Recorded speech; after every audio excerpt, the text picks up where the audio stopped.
Hi అండి. నేనైతే ఇప్పుడు ఇంటికొచ్చాను. షాప్ దగ్గరైతే పవర్ పోయింది. ఇంకా ఒక అరగంట అయితే వెయిట్ చేశాను. అస్సలు రావట్లేదు. ఇంకా కరెంట్ వచ్చేలోపైతే ఇంటికొచ్చేసి రైస్ తినొచ్చని చెప్పేసి ఇంకా ఆకలి కూడా అవుతుంది. 2:30 అలా అవుతుంది కదా! అందుకని ఇంటికొచ్చాను. అండ్ ఈరోజు మార్నింగ్ అయితే కర్రీ క్యారెట్ ఫ్రై చేశాను.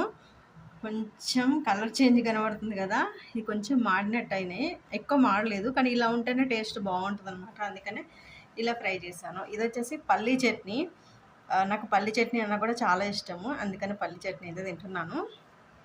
అండ్ చాలా ఆకలేస్తుందండి. మార్నింగ్ టిఫిన్ చేసి వెళ్ళాను. ఇంకా అందుకని ఇప్పుడైతే కరెంట్ లేదు కదా! ఇంకా ఎందుకు లేట్ చేయడం, ఆలోపు తినొచ్చని చెప్పేసి వచ్చాను. ఇప్పుడైతే తినేస్తున్నాను. మీరందరూ తినేసారా అండి? అండ్ వీడియో నచ్చితే లైక్ చేయండి ఫ్రెండ్స్. ఈరోజు ఫుల్ వీడియో పెట్టాను. ఒకసారి చూడని వాళ్ళు ఎవరైనా ఉంటే చూసేసేయండి.